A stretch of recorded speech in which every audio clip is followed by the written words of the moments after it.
各位網友大家好啊，講一個本世紀最重要也是最大的一個話題。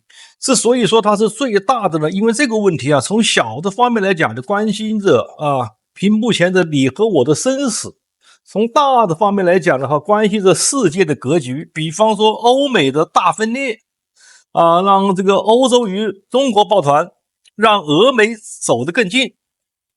怎麼樣？奇怪吧？至今美國的很多高校和知識精英，他們的大部分仍然中毒很深，難以自拔。比如這個著名的電影導演那個泰坦尼克號、阿凡達的導演卡麥隆就要出走美國。這就是美國奧巴馬總統當年放的一把火。說的文藝一點點，就是馬氏 2.0 理論的理論和實踐。那麼說起奧巴馬呢，他是1961年生人啊，比王叔大不了幾歲。夏威夷，他的父親是肯尼亞人，也是經濟學背景的，母親是美國的白人，人類學背景的。他的教育經歷呢，非常的精英。你像大學，哥倫比亞大學政治學、法學博士，後來又是哈佛大學的法學院，曾任哈佛法律評論的主編。這是美國法律精英的一個頂級標誌。他也曾是這個芝加哥社區組織者，這是他政治敘事中間最重要的一環，強調的草根以及社會正義。那麼他還是芝加哥大學法學院的大學法學講師。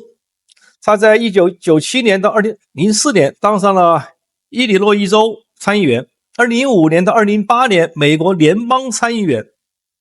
很快2009年、2017年美國2屆總統，從聯邦參議員到總統，他只用了4年時間，這在美國政壇也是非常罕見。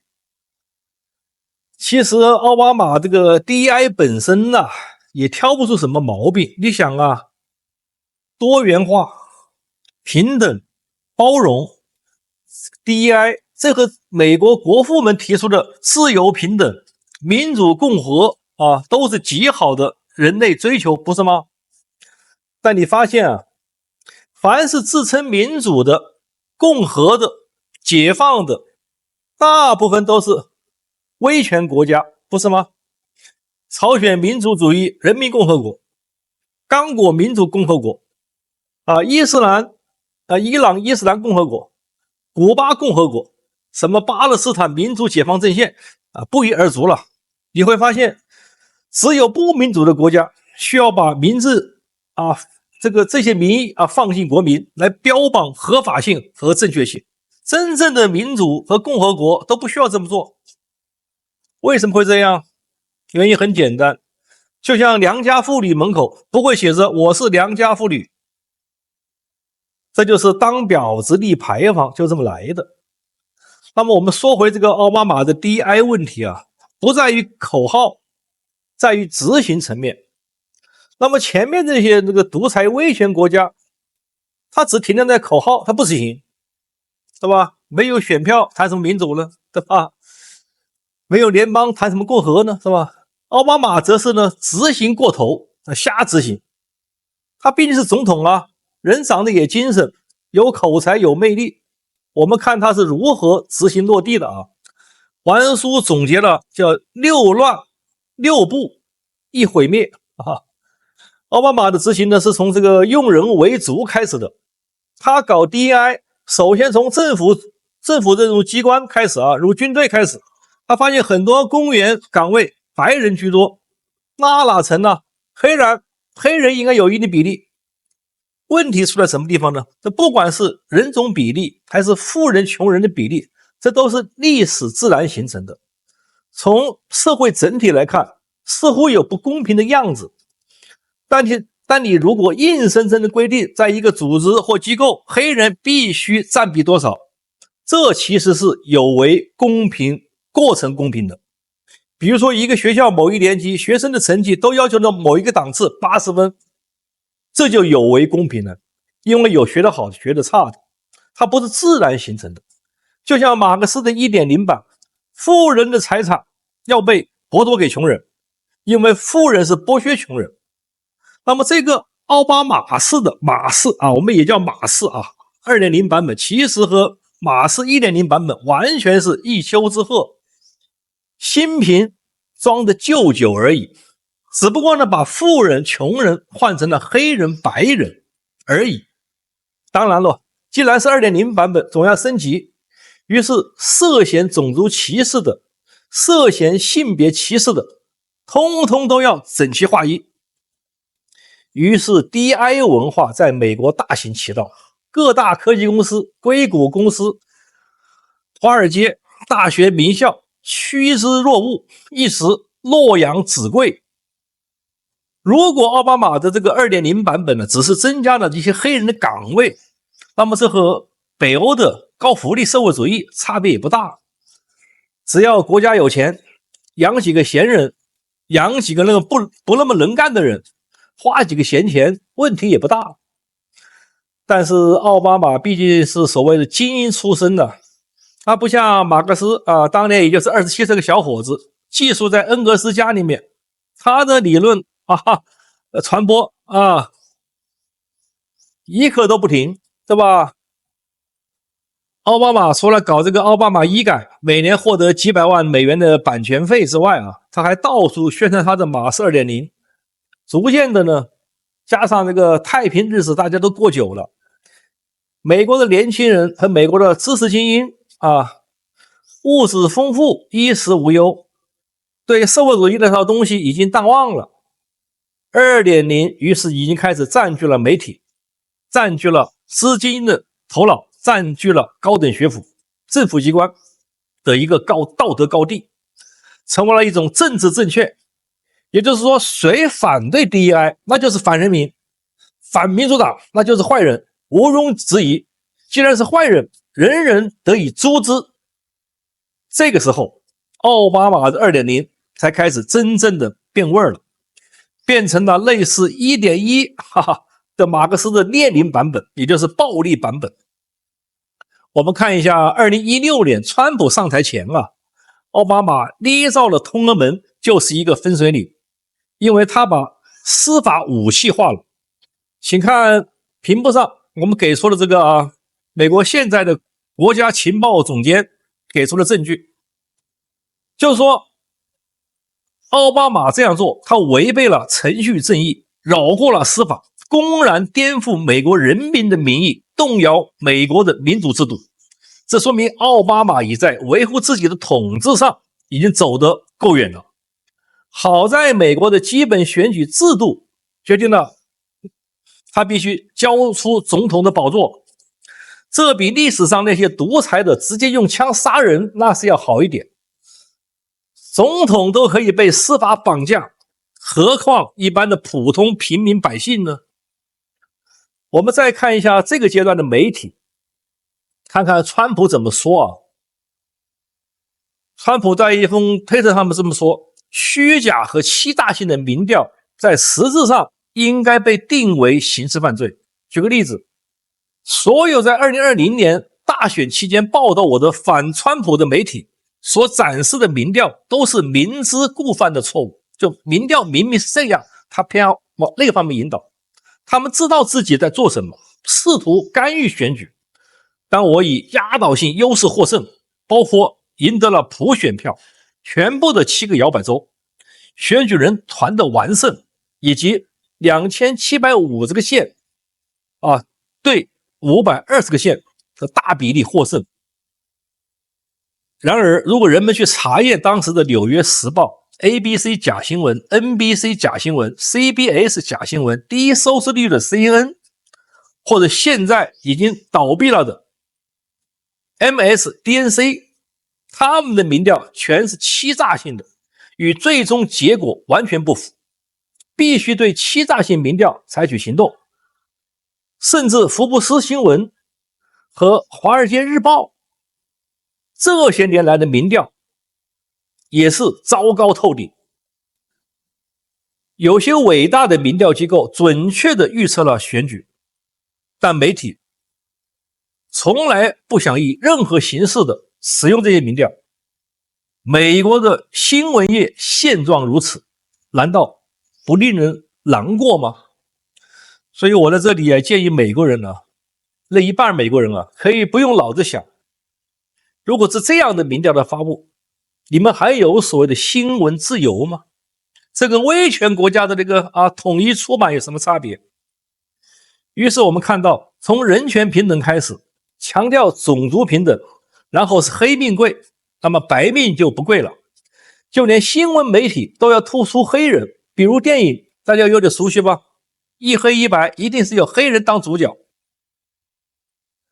然後呢，就發生這個事件了，一個吸毒上癮的弗洛伊德被警察壓制過重死了，引發了全美的騷亂，民間联手的暴亂引發了財產損失，通過保險公司的申報，數字估計為大概約10億美元到20億美元就是這場黑命貴運動，它是美國歷史上最昂貴的一次騷亂損失。明尼阿波利斯聖保羅局部該地區是事件的一個核心爆發点。明尼阿波利斯聖保羅地區暴亂造成的損失占了一半，大概是5億美元。當地報道指出，單在這一區域有超過1300處物業受損，私人財產不保護了，其中包括嚴重損毀的商業建築以及被焚燒的項目。那麼該騷亂呢，確定了黑命貴其他命都低賤的一個事實，沒有社會秩序，無司法維護公平正義。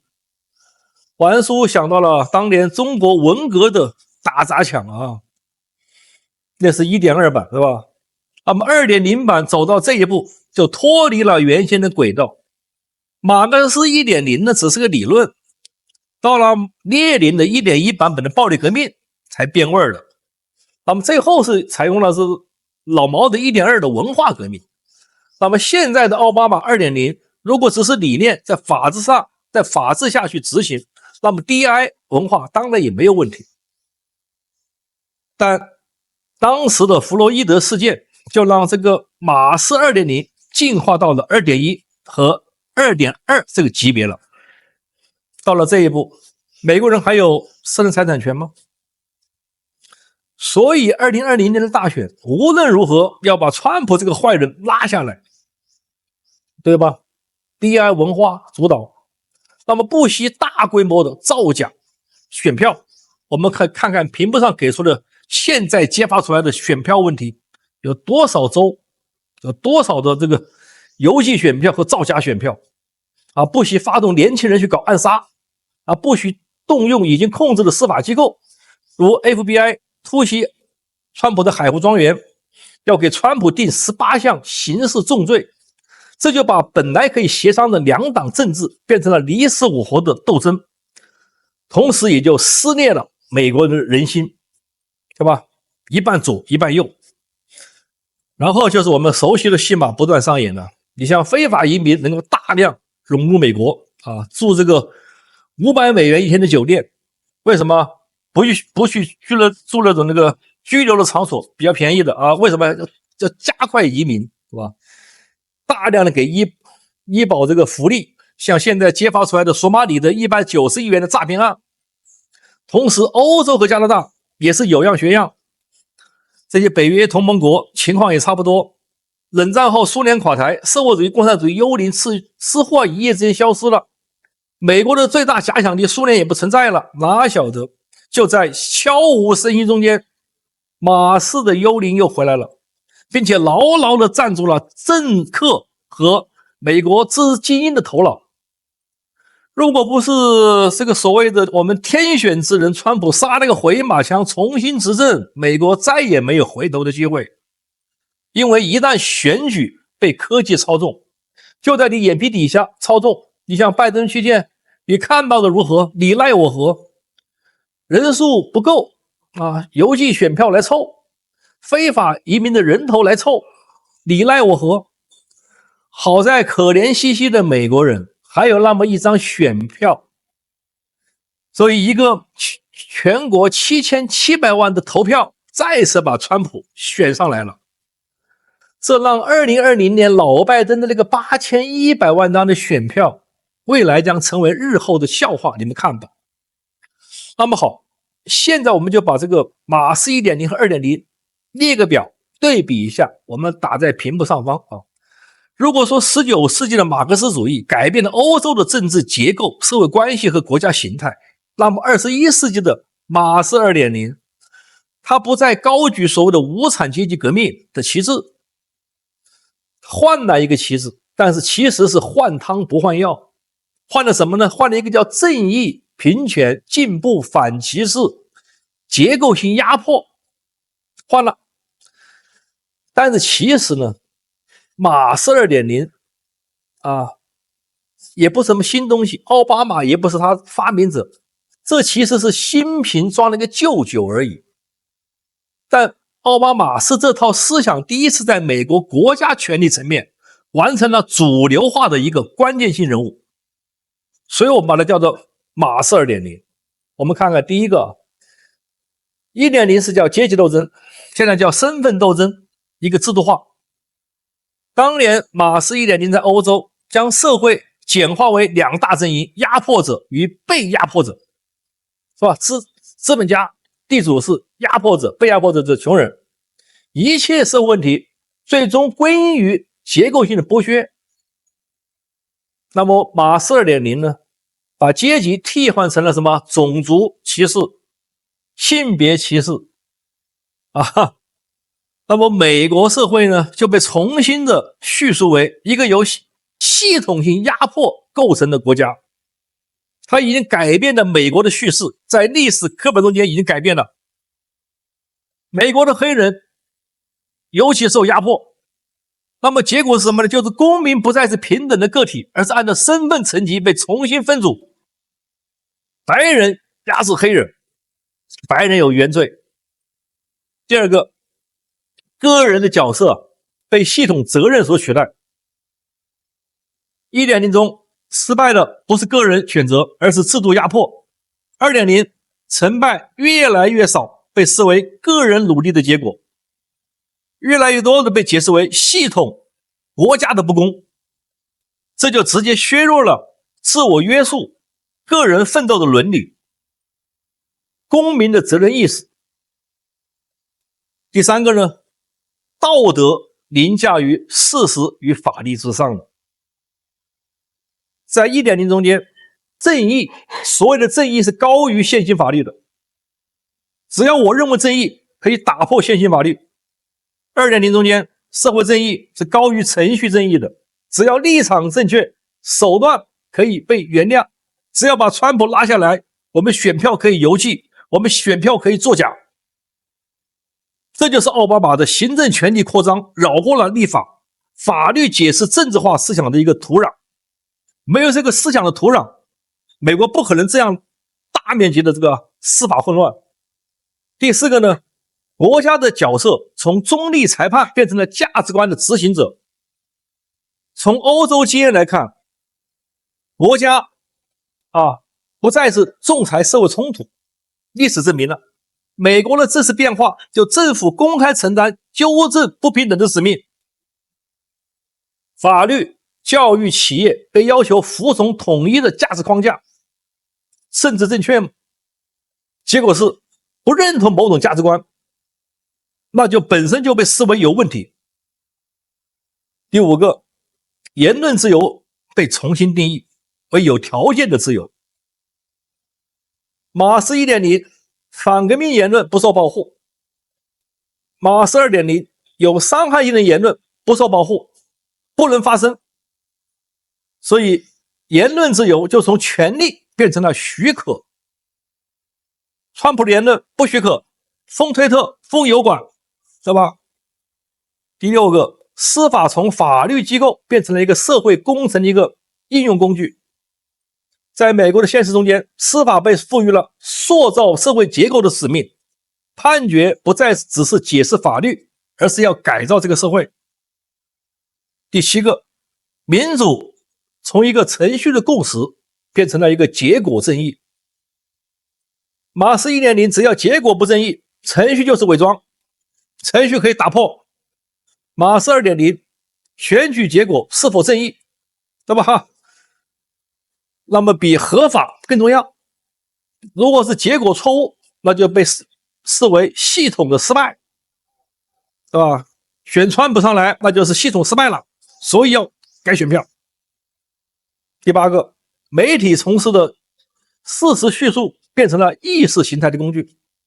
現在美國的主流媒體高度同質化，新聞和道德判斷深度綁定，起碼有一半個國家的人不再相信任何的官方敘事，所謂的左派敘事，一半美國人不相信了。假新聞啊。第九，社會被永遠分裂為進步者和落後者1.0，一旦社會被二分化，那麼妥協就等於背叛。2.0 版本，政治不再是協商，而是清算和標籤排除，國家內部進入長期的兩黨內耗。第10呢，就是文明自我否定為了政治正確。歐洲傳統左翼的傳統的終點呢，就是否定自身文明的合法性，歷史只剩下原罪。那麼馬斯 2.0 的美國敘事呢，那麼美國的建國史也被重新改寫為压迫史，美國的國父的雕像都應該被拉倒。所以一個不再相信自身合法性的國家，如何能夠維持長期的穩定？總結下來，馬斯 2.0 做到了下面的6個搞亂。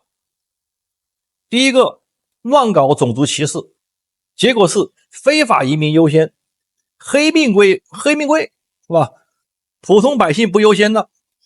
第二個就是搞亂了性別達到20多個，可以隨時改變性別，男女同廁，完全性解放。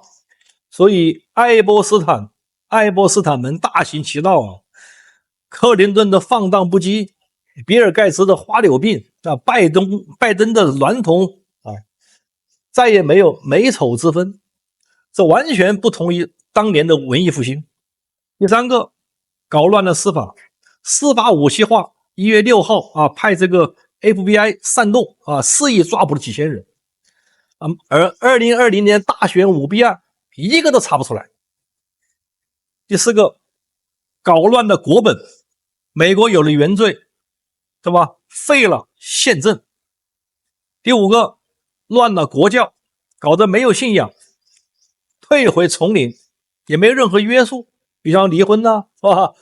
完全投降伊斯蘭教，取消了毒品概念，讓毒品成為商品，毒品可以是免費的商品，搞壞了美國人的身體，搞壞了美國人的精神。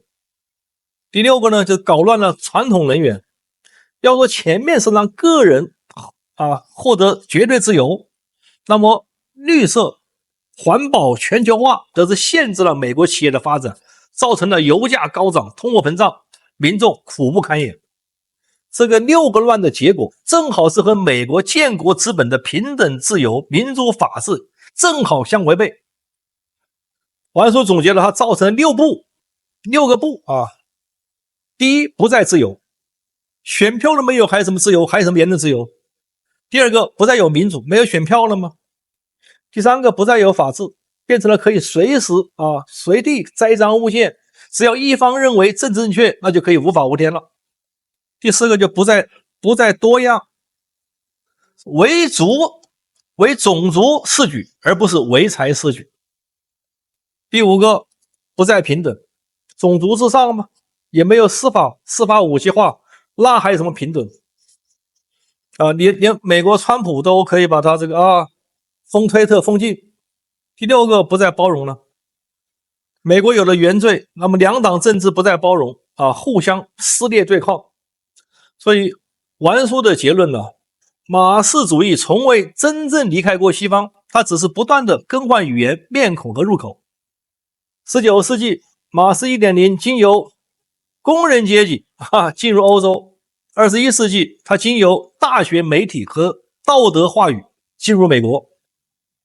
奧巴馬的歷史角色呢，其實它也並非原創，而是這套思想在美國國家層面完成了合法化與制度化的關鍵一環，就他幹的。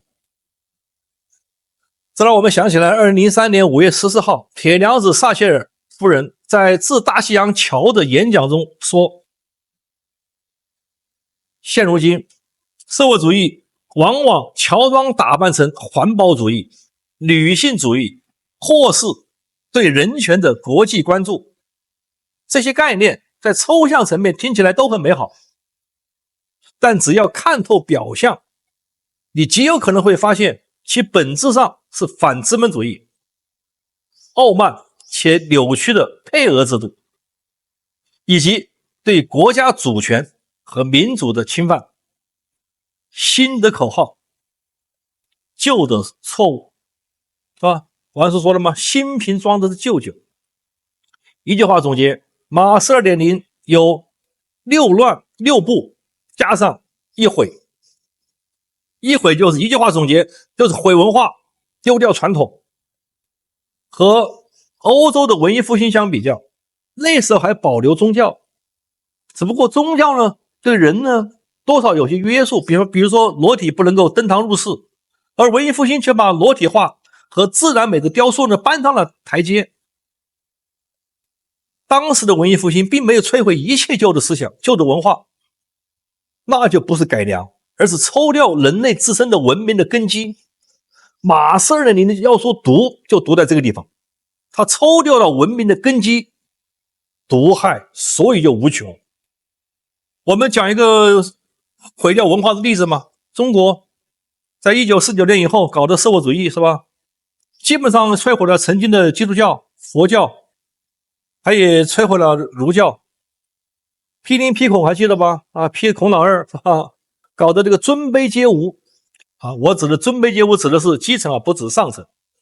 文革10年經濟崩潰，道德淪喪，幸虧有後來的改革開放的30年糾偏，經濟上好了一點，但整個社會結構塌方，每個個體都是精緻的利己主義者，既無宗教可信，又無道德可循，這才出現了最近什麼大量的博物館的文物被盜案件。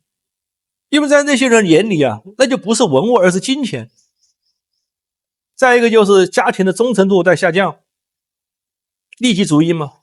那麼對公司、對企業來講，這些社會組織它忠誠度更低了，所以在中國的離婚率高達 40% 到 50%， 總和生育率降到了2025年的 0.98%， 以後恐怕更低。那麼這樣下去，每25年人口數就會減半，到本世紀末，王叔上個視頻講了一下中國人口規模大約會在1個億左右，那還談什麼大國夢、強國夢呢？這是中國的例子當然，未來10幾年，中國的經濟總量還在排在世界前幾位，對世界的文明的威脅還是有的。畢竟制造業這麼強大嘛，這讓未來的美國參與了4國演繹局面我說了吧，中國、俄國2個大國，歐洲我們算一個，把加拿大加起來是吧？加上美國，4個大國4國演繹，美國未來要麼可能是1對3。1挑3，要麼是2對2，就拉着俄羅斯對付歐洲和中國。歐洲的馬斯 2.0 主義們呢，他們也執行他們自己定義的正義，不是嗎？你看，要麼他們要準備封禁美國的媒體平台推特，這是很好的例子。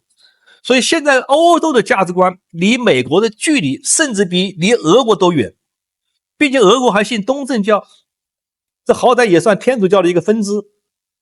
所以美國的聯俄抗中歐2對2可能也是無奈之舉。即使這樣，3次大戰打起來，美國依舊沒有勝算那麼這場對世界的大火，對世界的撕裂，雖然奧巴馬已經下台了，但是這個新瓶裝的舊酒倒出來的酒精引燃的大火卻很難熄滅。你看，當年馬斯 1.0 的陰魂就不會輕易散去，這次 2.0 來了，就不會那麼輕易走。因為在左派的眼裡這就意味着解放，意味着自由。因為對於頭腦簡單的人而言 ，DEI 的口號確實很響亮、很誘人，並且野心家也可以渾水摸魚。有頭腦的，你像當年中國北大教授陳獨秀、學生領袖張國燾，是吧？當時火已燒起來之後，他們作為這個共黨的創辦人也是無能為力啊，只能自己退出。就算奧巴馬現在醒悟了也沒有用，他點的這場火已經是一場聲勢浩大的群眾運動。你想象一下當年的19世紀的曾經的歐洲革命就知道了，現在火也燒到歐洲了，燒到加拿大，燒到澳大利亞了。